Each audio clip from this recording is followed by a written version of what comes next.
بسم الله الرحمن الرحيم.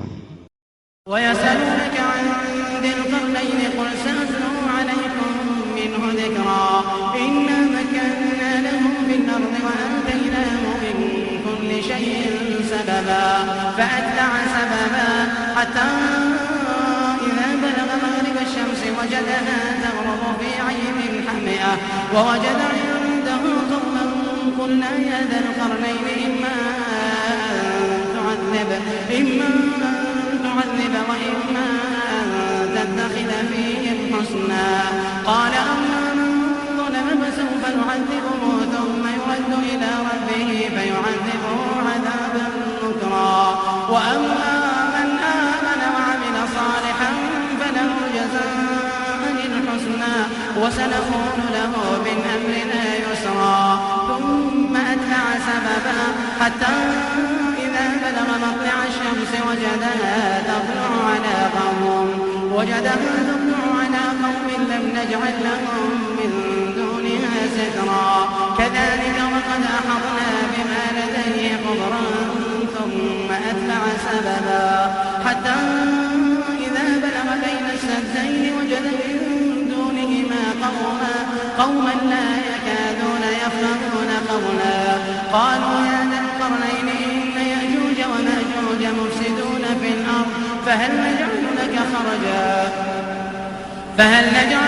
خرجا على أن تجعل بيننا وبينهم سدا قال ما مكنني فيه ربي خير فأعينوني بقوة أجعل بينكم وبينهم ردما آتوني زبر الحديد حتى إذا ساوى بين الصدفين قال انفخوا حتى إذا جعله نارا قال آتوني أفرغ عليه قطرا فما استطاعوا أن يظهروه وما استطاعوا له نقبا قال هذا رحمة من ربي فإذا جاء وعد ربي جعله دكاء وكان وعد ربي حقا.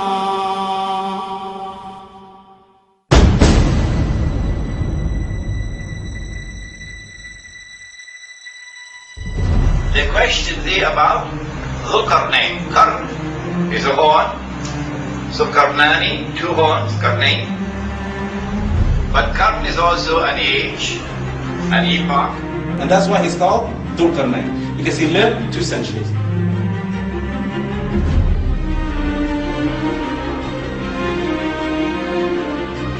The second description, Ibn Kathir gets into that, he had a head that was sticking out a little bit, so his nickname was the two-horned man. But Dhul Qarnain is someone blessed by Allah subhanahu wa ta'ala with irresistible power. The power to pursue any goal he wants to pursue. And therefore the equivalent of a superpower of all superpowers. The equivalent of a ruling state of the world. And the definition of a ruling state is that it can impose its will on any rival. This is Dhul Qarnain. So firstly, Dhul Qarnain referred in the Quran was a Muslim.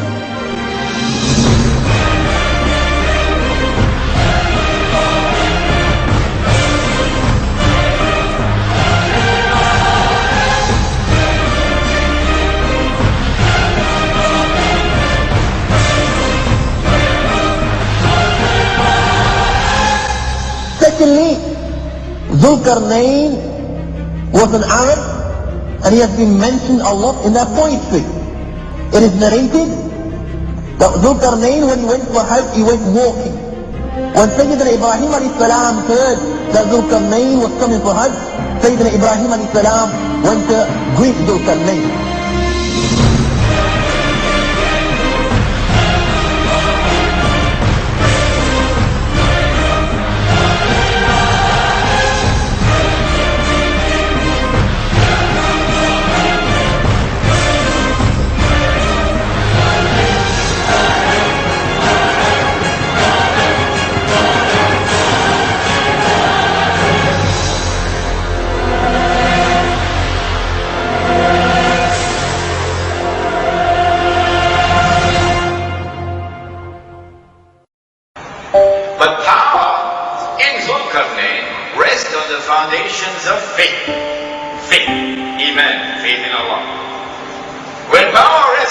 foundations of faith, how will that power be used? The Quran describes now his first journey in the direction of the setting of the sun. And there he comes across by a body of dark water, meaning this is the farthest limit he can go. He comes across a people. What are you going to do with these people? Dhul Qarnain replies and he says, those who are guilty of acts of dhulm, oppression, I'll punish them. And so power, when it rests on the foundations of faith, power is used to punish the oppressor. And then he went on to say, those who have faith, not faith in Singapore dollar, faith in Allah. Those who have faith and who are righteous in their conduct, we will treat them nicely. They will be rewarded. And so when power rests on the foundations of faith, that power will be used to reward those who have faith and whose conduct is righteous. And then Dhul Qarnain traveled in the opposite direction, in the direction of the rising of the sun. And there he came across a people for whom we had provided no cover, meaning cover from the elements. And so a people living an essentially primitive way of life.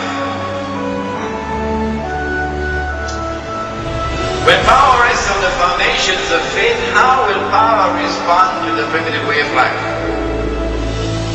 To respect the primitive way of life and to allow these people to continue their indigenous way of life, preserved with integrity. Dhul Qarnain now travels in a third direction, and there he comes across a pass between two mountain ranges. And there in that pass he comes across a people. And the Quran describes these people. And pay careful attention to that description. لا يكادون يفقهون قولا. Could not understand their language. No one could understand their language. Why could no one understand their language? Simple. Because these people had never interacted with the rest of mankind. There was never any trade, so you have to travel to learn languages to trade.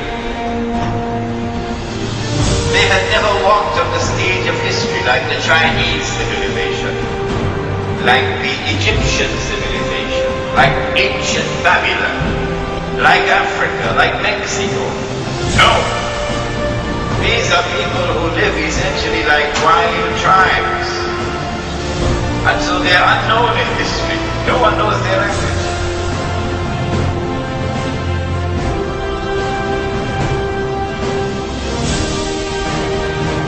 Dhul Qarnain now has to employ interpreters to eventually get the job done so they can communicate. These people, when they can communicate with Dhul Qarnain, then informs him, إِنَّ يَأْجُوجَ وَمَأْجُوجَ مُفْسِدُونَ فِي الْأَرْضِ. O Dhul Qarnain, surely Gog and Magog are committing fasad. Fasad in our territory. And fasad, we told you yesterday, is to corrupt everything you touch. Can you help us? Can you build a barrier to protect us from Gog and Magog? Strange that they should ask for this request. We're prepared to pay you. Why don't they ask Dhul Qarnain, who is the ruling power in the world, just go in there and beat the living daylights out of them so they'll never dare to come back here? No! Can you build a barrier?